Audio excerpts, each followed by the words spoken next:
Let's look then at those stories and others in the global media, the discussion that's being had today. If we begin with Politico, it talks about the president's public plea for border wall funding, calling it a crisis of the soul in the primetime address, his first television address to the nation from the Oval Office. So we'll dig deeper into that in a moment.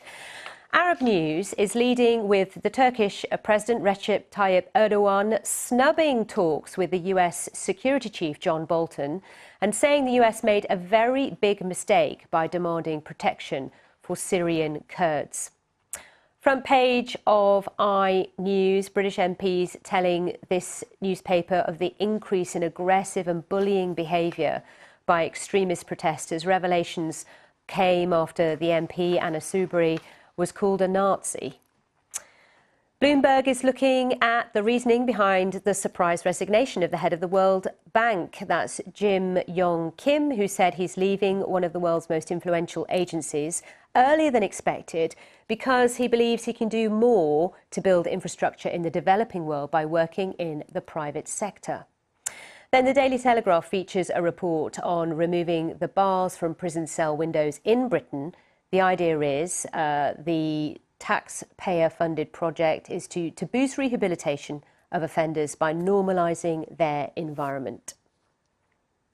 Cornelia is back, as promised. Cornelia Meyer, a regular here on The Briefing. So let's start with Politico. You watched his speech from the Oval Office and reactions, well, from the Democrats, Nancy Pelosi and others.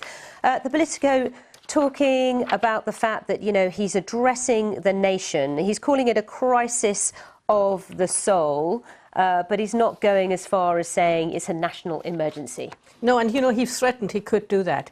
And it was very interesting when you watched him. He was very presidential. He clearly stuck to the script, not something he does very often.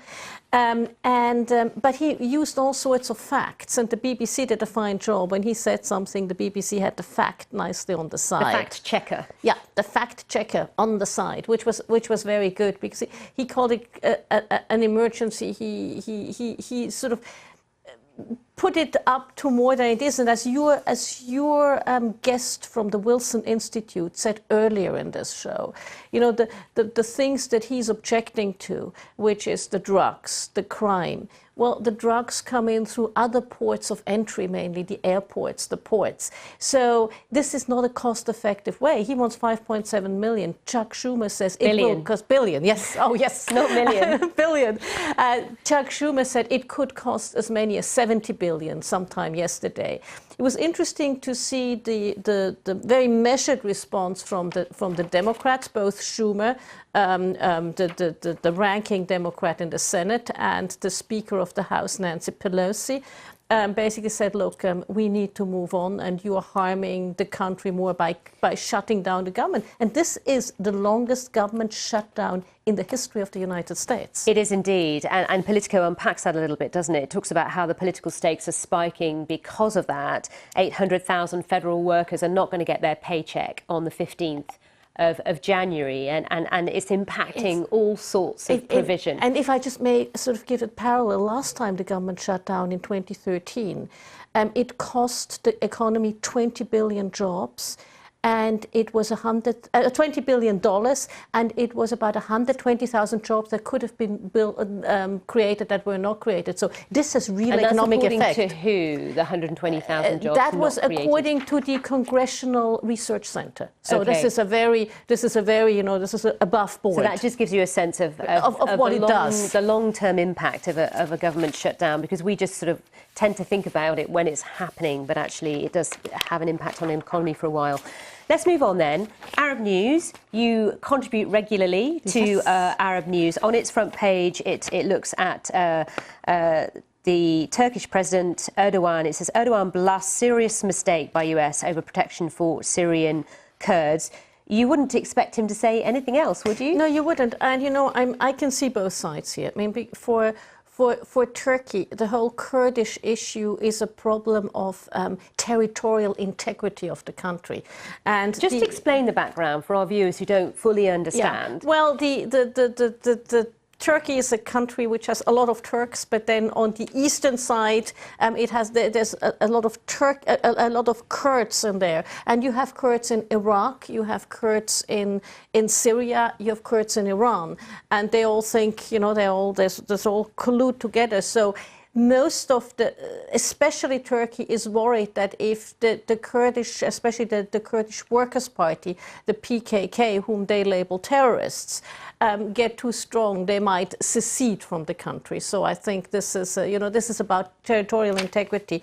Now, where the West, the US and Germany have made a mistake, I mean, obviously, to fight Daesh, ISIS, it was important to work with whoever you could, and the YPG, the Kurdish militia, are very strong and very good fighters. But they probably should have consulted before they did it, and that is, we're going back 2013, 2014, they should have consulted with the Turks more than they did before they did it. So, in a typical Western, American, British, French manner, they went in and did what they thought was right without really consulting the stakeholders around. And as a consequence, now that the US is not pulling out its military in the way that President Trump said it would, his surprise announcement, which of course has now changed, but that has, of course, brought this to the attention of everyone. And this is President Erdogan's moment to talk about the fact that how it was all dealt with so poorly.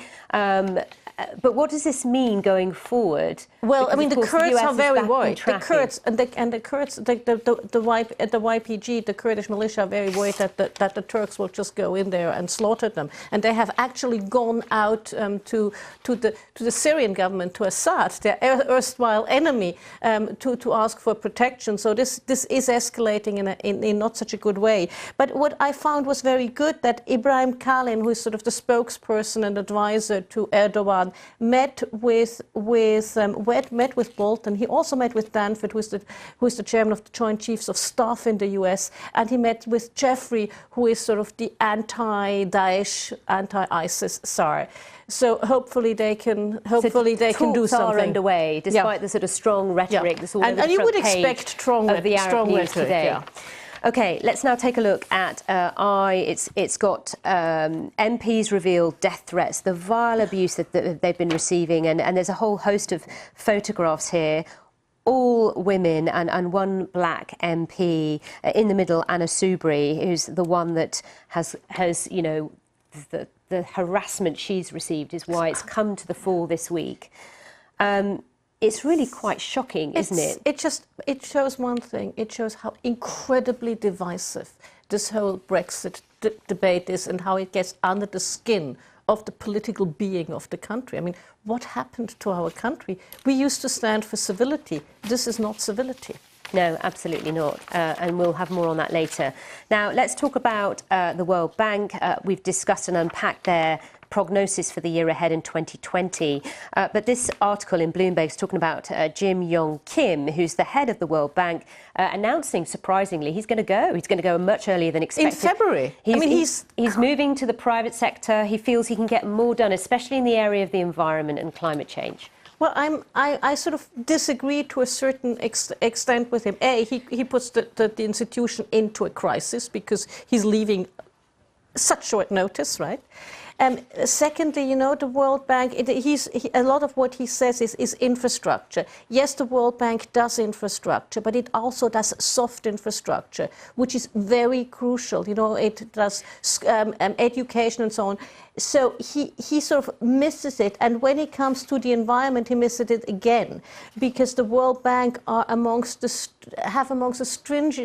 most stringent criteria on environmental protection. If there was no World Bank, the environmental protection in the developing world would look a lot worse. I mean, this article in Bloomberg is, asking the question, is it time to give up on the World Absolutely Bank? If not. the man who's running it doesn't believe in it, then... No. Absolutely Where do we go not. From here? It's a very important institution. We said it, before the financial crisis. We said we should give up on the IMF, and then we realized we couldn't give up on the IMF. But then I might be biased. I spent a good time of my life in the Asian Development Bank, so I am by background also, amongst other things, a development banker. Okay. The Daily Telegraph, front page, prison window bars are out as cells may be renamed rooms. This is all part of rehabilitation. Well, this is all very good. I mean, you rename them rooms, you get rid of the bars. This is all very good. But I seem to recall that towards the end of last year, there were all these horrific reports coming out on how underfunded and how unsafe the prisons are. So whilst this is nice cosmetics, don't we have some more important issues to address first? I'm not an expert, it's just a question. So you're a development banker, but when it comes to the prison system, you haven't got the inside track. Is that what you're telling me, Cornelia? Absolutely. Thanks so much for having you with us on The Briefing this morning. It's been really great.